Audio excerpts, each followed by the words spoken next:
Hi, my name is Mr. Leonard. I'm the assistant head teacher here at Sir Thomas Bottler Church of England High School. My responsibilities are for the pastoral care, behaviour and welfare.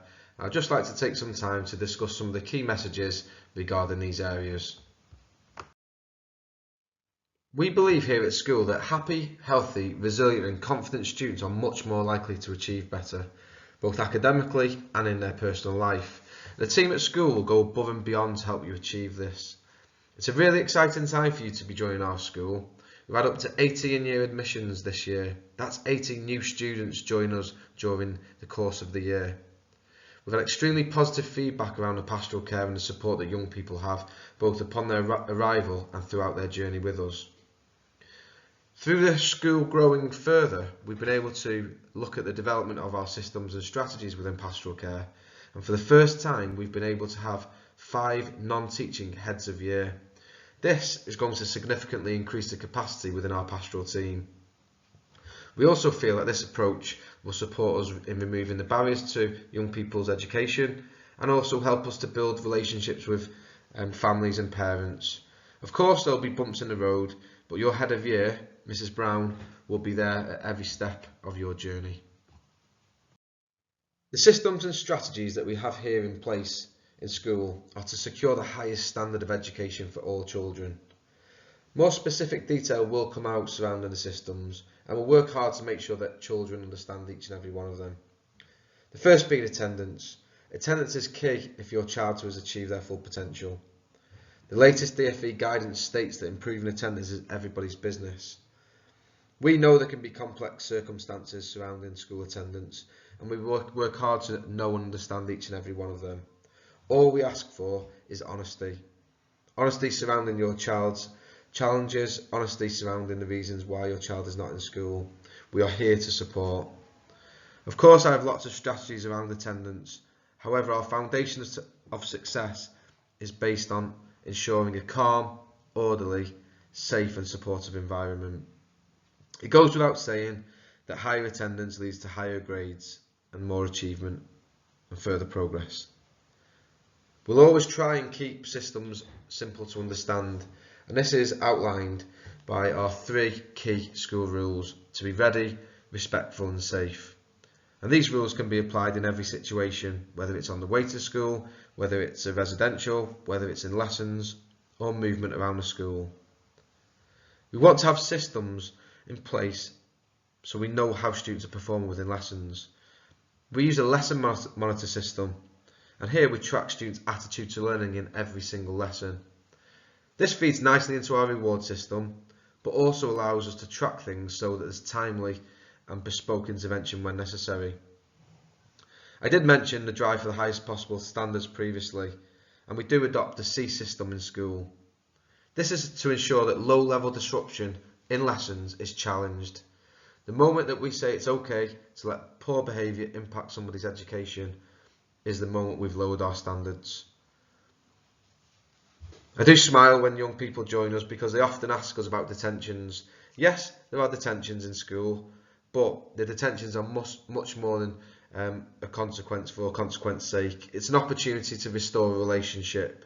It's an opportunity to catch up with the work. It's an opportunity to share concerns. In our school, we believe that the power of praise can be one of our best strategies within behaviour management. We strongly believe that positivity does breed positivity, and we want to try and find that balance both for intrinsic and extrinsic motivation. We'll create plenty of opportunities to celebrate the success, and we'll look forward to seeing the journey of the young people across the year.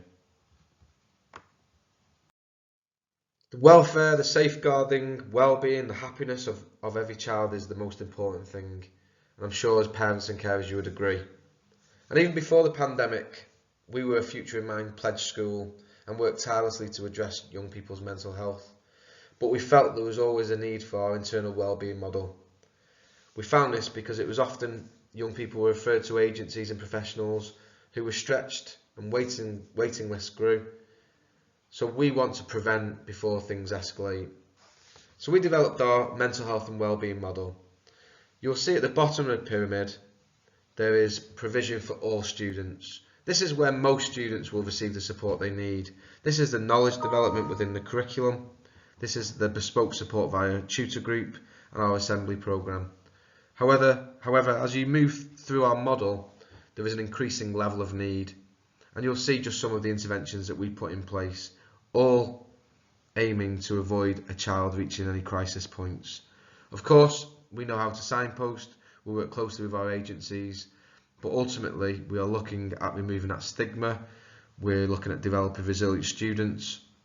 We want confidence to grow, and we want students to know that they've got support whenever they need it. I mentioned about sharing concerns and sharing worries, and all members of staff in school are trained. They're trained to listen, they're trained to know what to look for, and they know how to report concerns on. However, there are a specific number of members of staff in the school who will know your child very well. They will be able to address any specific concerns. So, for example, the form tutor will be able to see your child on a daily basis in the morning. The teachers and teaching assistants will get to know your child very well throughout their timetable. And of course, the wider pastoral team, which includes Mr. Wilcock, our attendance officer, and our safeguarding officer, Mrs. Chilton. The senior leadership team will always support, and we know how to signpost. And I've included one example of the school nurse who does a lot of work around worries, anxieties, feelings. One child did say to me, a problem shared is a problem halved, and I do wholeheartedly believe that. So the key point is we need to know. I am often reluctant to mention Offstead when talking about student wellbeing, pastoral care and safeguarding. However, it was pleasing to see that the work in these areas that I briefly touched upon this evening was recognised during the visit this academic year. I've pulled some of that feedback together to ensure that you know some of the things that the children were telling our visitors, and there's reference to the Bottler family and the feel that they have when they're part of it, and this is based on relationships, and that was picked up. We speak about a community and the celebration of all and not tolerating any form of discrimination or bullying, and the students again fed that back. And on the following slide you'll see our drive was recognised towards the highest standards for safeguarding, the training and the standards within the classroom. I'm really conscious that it's a short space of time to cover quite a lot of information and some really important aspects of our school. So if at any point you feel you need to speak to me or ask any questions, please do not hesitate to ask.